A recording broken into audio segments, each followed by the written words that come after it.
Alright, so what we're going to do right now, it's Sunday night, and I was out here, I'm shooting some videos, trying to make a bank of videos that I can put out when I don't have any content made. I've done a review on this John Deere 4010, a review on the 2010. I might do a review on that one, because that one just hit, it's at 1,022 hours, so it just turned over 1,000 hours, and can do a review on it. I've been out here cleaning the barn up a little bit. It's still a mess. But while I was out here, this tractor needs a little bit of love. I'm having problems starting it. I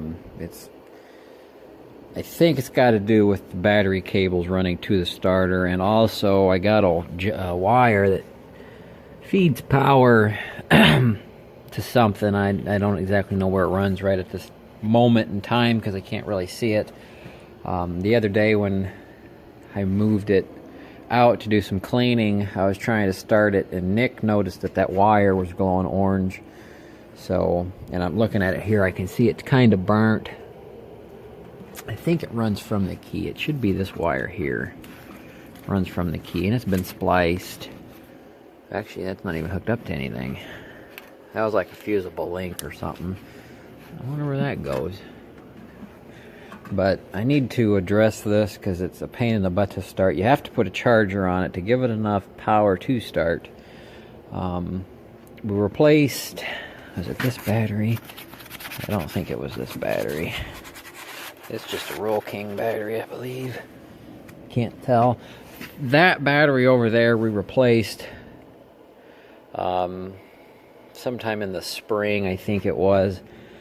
I need to come up with a management system to keep track of what I've done to everything. Been watching a lot of farming, fixing, and fabricating. That's one of my favorite channels that I've stumbled upon, and he just gave a glimpse of his management system they use, because they run a lot of equipment. They got like 13 trucks and 20 tractors. They got a bunch. And he gave me the idea that I need to keep better track of when I change the oil and everything on these tractors. I used to have a sticker on here. I think I had it up under there or something for when I change the oil on this. And that I don't think I've ever changed the oil on. That I ended up giving it its 1,000-hour service at like 500 hours because we had it for so long. So it's probably due for its actual 1,000-hour service. But anyways, back to this. We changed that battery because that battery was it was slowly losing charge. It had a dead cell in it. I'm thinking that might be the case with this battery. I'm not sure. What I'm going to do tonight is I've pulled this cover off. I'm going to pull the batteries out, and I got these little battery tenders I bought from Roll King for like $5. I'm just going to, if I have two good ones, I've been slowly killing them. They just got these little chintzy wires running to them, and they pull out and break. And I bought a bunch of them at one time, but I think I slowly killed them all, and they're really not worth fixing because you just end up burning the wires off and everything. But I'm going to pull them off and go set them on the bench and let them charge for a while and then test them. It's probably the only thing I'm going to get done tonight. It's like midnight. I'm still trying to get off my midnight work schedule onto a day schedule, and it's just not working in my favor. So I figured while I was out here, I'd start this project. Also, what I have to do, I need to check the fuel to see if it's below the sending unit. I need to put the new sending unit in, and the fuel gauge. Also, my 3-point cable, it froze up, and I ended up bending the part that connects to the lever and then goes down and connects to the cable. It's like a steel tube. I ended up bending it. I have to get a new cable just because I've bent it and I fixed it and I bent it again, and I think I fixed it even one more time, and now it's bent and it's just going to keep bending. So I need to pull the floor off, check all the battery cables to make sure they're not bad. This one needs replaced because it's getting brittle and cracking, and that might be part of my problem. I don't think I'm getting enough amps to the starter. It turns over, but it's like real grindy. I can demonstrate it here.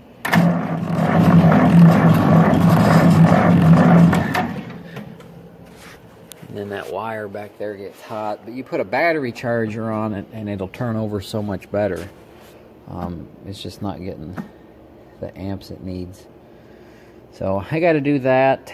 This tractor is in its final resting place for the winter. I shouldn't really be working on it because I got to get my F-150 done, but I got to tear this apart so I can assess it. This will be a couple part video just because, like I said, I got to do my F-150. I'm only off for this week. It's going to be cold, so I'm not going to get out here every day to work on stuff just because I'm not going to want to come out in 0-degree weather. I will be out here to feed, but this is the only source I have for heat, and it's only in one area, and the heat rises. It gets lost in the ceiling, so it's not, this barn's not ideal to work in the winter when it's that cold. And then I'll be at work following week on nights, nothing will get done, and then I'm going to the farm show in Louisville. Most of the week after that I'll have Monday off, and then when I come back from the farm show we'll probably still be on nights. We're going to be on nights until we get this bridge tore down completely, so maybe by the end of February I'll be back on day shift and we'll be getting stuff done. I don't feel like doing anything before work, and I go to bed when I get off in the morning after work. So it's just the schedule I'm on. I don't really get anything done. So what I'm going to do tonight is pull the batteries out and get them set up to charge, and maybe pull this floor plate off. But we'll see. This thing did get snow covered. I had it out yesterday while I was cleaning, and we got like 1 inch of snow in the 2 hours it sat outside. So, but let me get the tripod, and I'll start taking these batteries out, show you how I take them out. With them being under the floor pan, they're a little tricky to get out and being in this box. So I'll show you the best way that I have found to get the batteries out. So we'll pause you a second and come back to it. Alright, so I saved you guys the boring part of me taking the clamps off. Now when you take, with this tractor, it was 24 volt, now it's 12 volt, but it's dual battery, and the left side of the tractor is where the two positives connect in the clamp that we have. My uncle's got a special style clamp on there that's got the in from the right side battery and then the out to the starter. You got to be careful if you take this battery out first, which I'm taking out first. Just be careful that you don't touch that clamp to the tractor, because it will spark, because it still has live power from the other battery. But the best way that I have found to take these batteries out is to pull the whole box.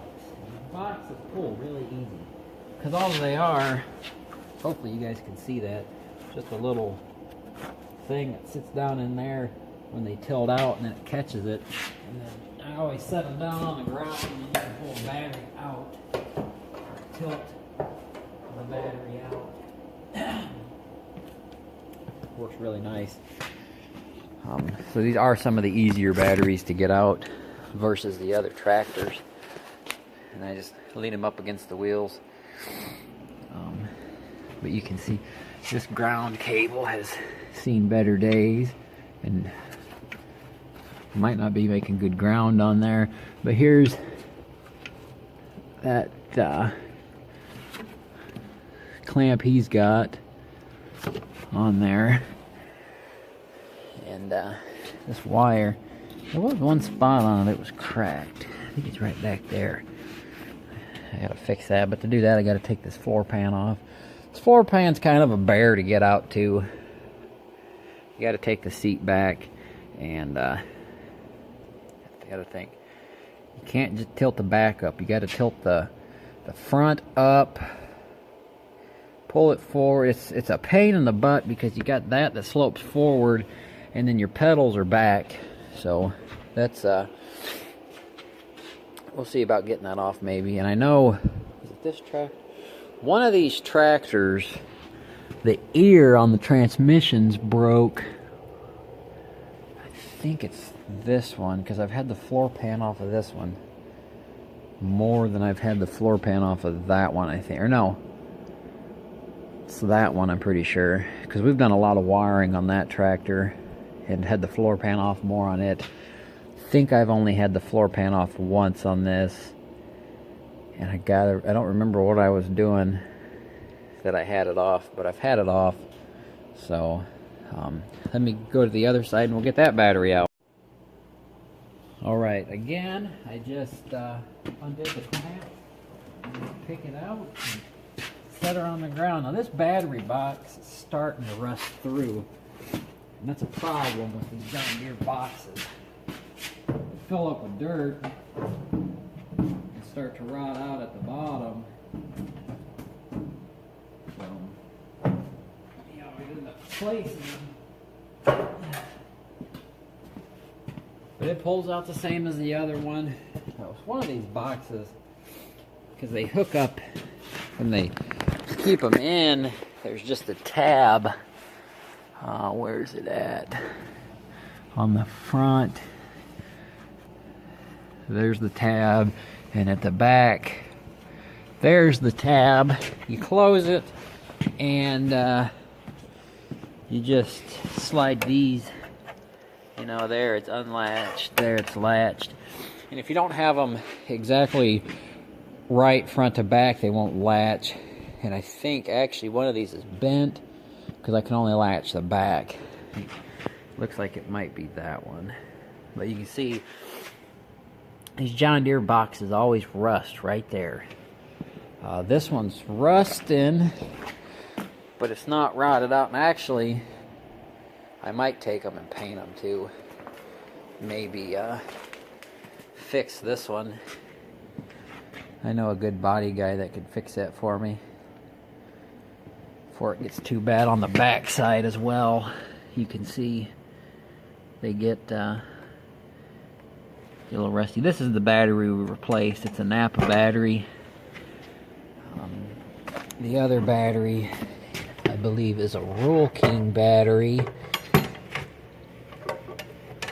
Let me look here. Well, I'll have to wait till I get it out. I'll get them out.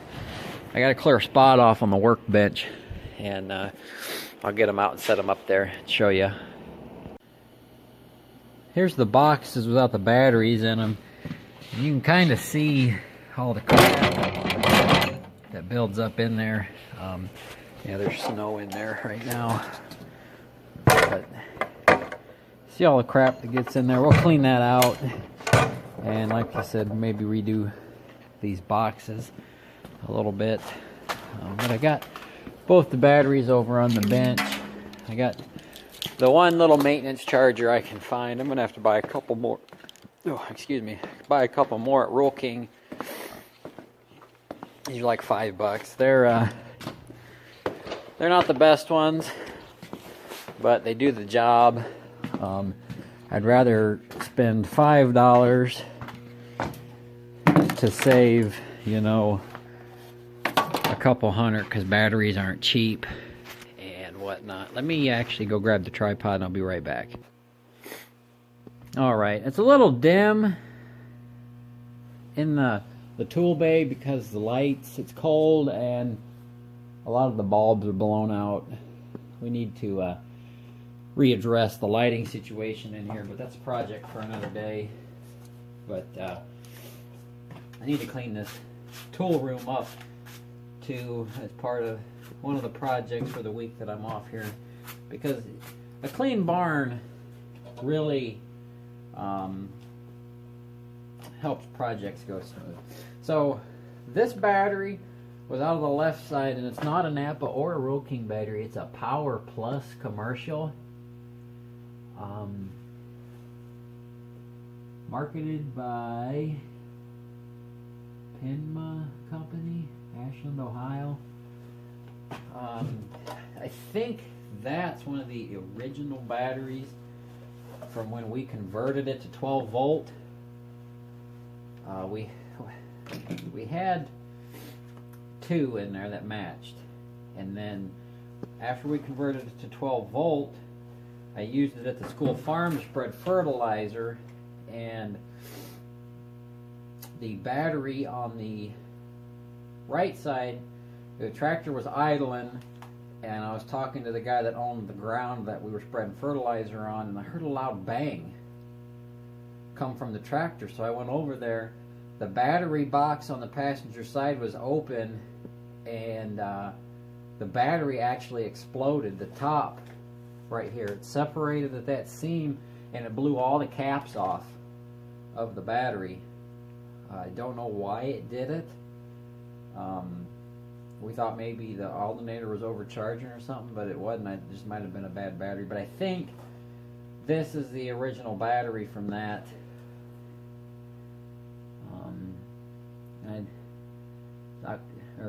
September.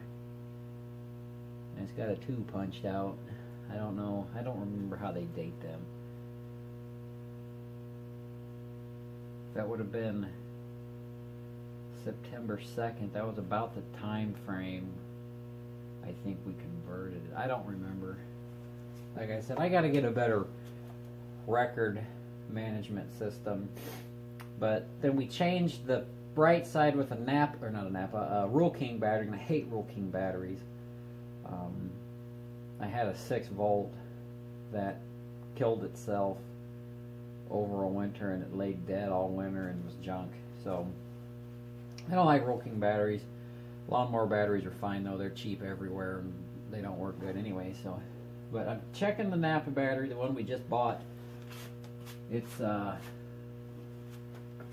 7250 battery. Cold cranking amps is 490. Or cranking amps is 490. Cold cranking amps is 400. It's not stamped at all, so I don't even know.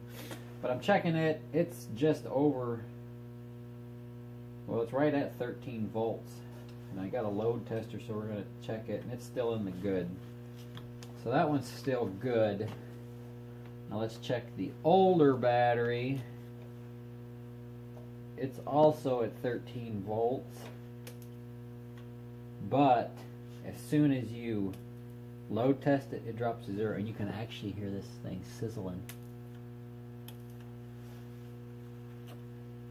That let's go up just a fuzz higher.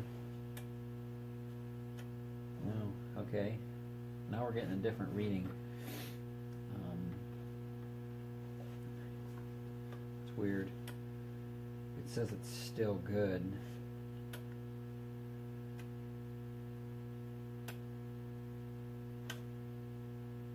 So I'm not. Let me clean these off. Okay, there's the cap for a battery. Where's the cleaner at?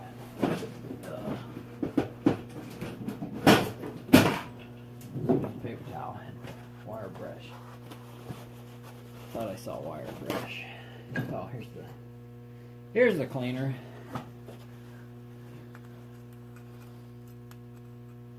This one doesn't have the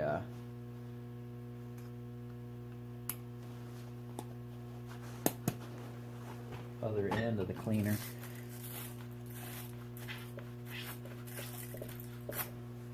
There's some kind of fluid, it looks like, on that.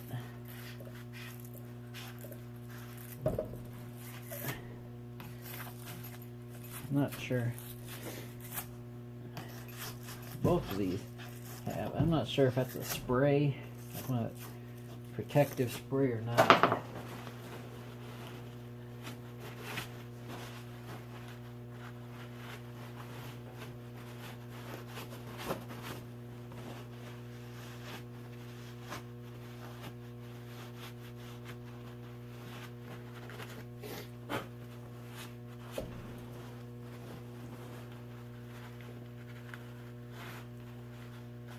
There's a bunch of dirt. I had a guy tell me I got stranded in a job truck at work one time at the gas station, and there was a guy that worked at an automotive shop, and he said if you got dirt on your batteries, that drains them.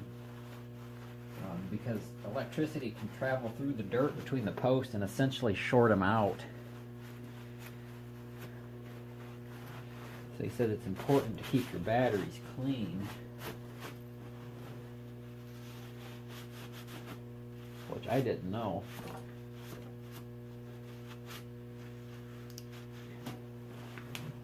Okay, so they're clean. Let's give it another shot. It's just weird that it... Okay, we're reading 13 volts. We're still good. Let's try this one again.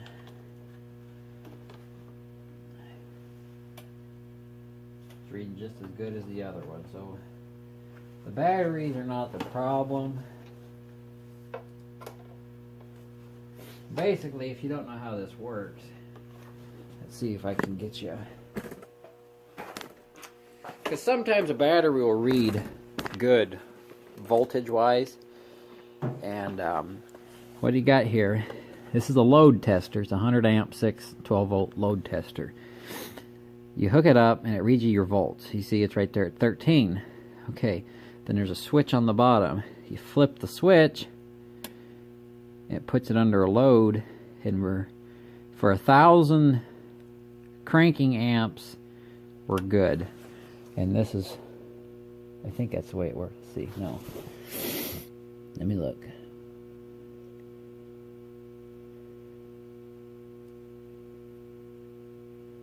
Okay, let's see. And this is in cold cranking amps.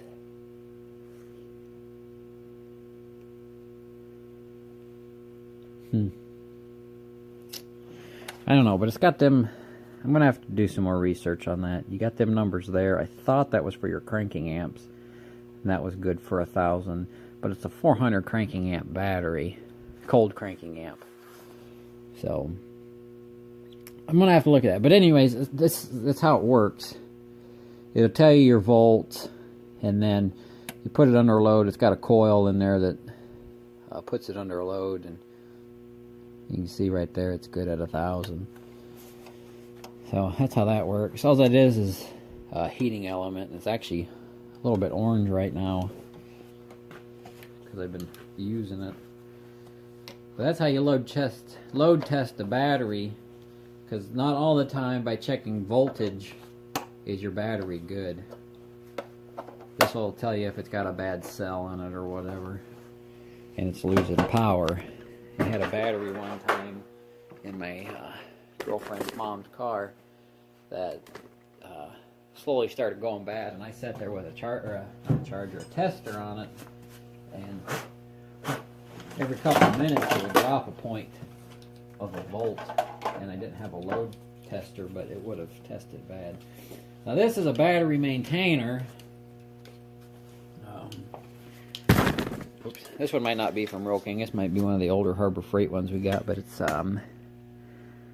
Syntec automatic battery float charger, and they charge this one does 500 milliamps. Most of them are 1.5 amps to 2 amp output. This is a cheap Chinese piece of garbage. I want to get a better one by Battery Tender. See, turn it on, light comes on, tells you it's good, that it's hooked up right, and then you just plug it in, and it does its thing. And I thought the light actually went out when you plugged it in, but I think that must be false. The light stays on when it's plugged in. You can spark it, make sure it's working. I want to get Battery Tender makes a 10 bank charger, float charger system. They make a single, a double, a 4, and a 10. I don't think they have a 6, but they have a 4 and a 10, and I would like to get a 10 bank charger. I want to build a shelf in here because I have a lot of batteries that don't get used through the winter, And most of the summer, like all my semi batteries, the Paystar takes 4 batteries. The John Deere 4010 sits most of the winter. It takes 2 batteries. I have a couple batteries that float from machine to machine. You know, I got 4 of them that float around that don't get used. I need a battery bank to or bank charger to keep them good. You know, the semi, I bought some cheaper batteries from TSC. They were $75 a piece when I got them, but I needed 4 of them. That was $300 and some after cores.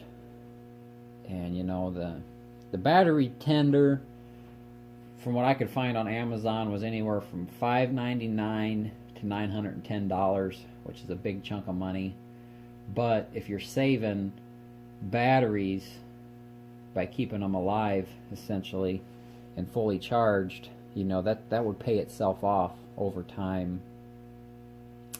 The dump truck batteries, it's got 2 in it, and actually I've been taking them out of the semi to run in it when I need it, so I don't have to buy 2 batteries that are, again, just going to sit most of the time I don't need them. I might end up buying just 2 4-bank chargers to have 8, because I really don't have to have the batteries on the tender all the time. I could swap it out, but I definitely want more than 2 charging at a time. So, and then I want to get a couple singles for equipment that I use regularly, but may sit for a month or 2 at a time, like the excavator, the 2010, stuff that I don't want to have to pull the battery out and put it back in. My new tractor, when I get it, you know, I want one for it. Get one for the lawnmower, stuff like that. So that's something for me to think about. If I get the 4 banks, I think are $179 a piece. I get 2 of those, I'm up to about $300. I could actually get 3 of them and come in under what the 10-bank charger would be. So yeah, I could do that. It would be cheaper that way. But anyways, my phone's about to die. This video's gone on long enough. This will be part 1 of the 4010 TLC video. We'll see when I can get more posted. So we'll catch you guys later.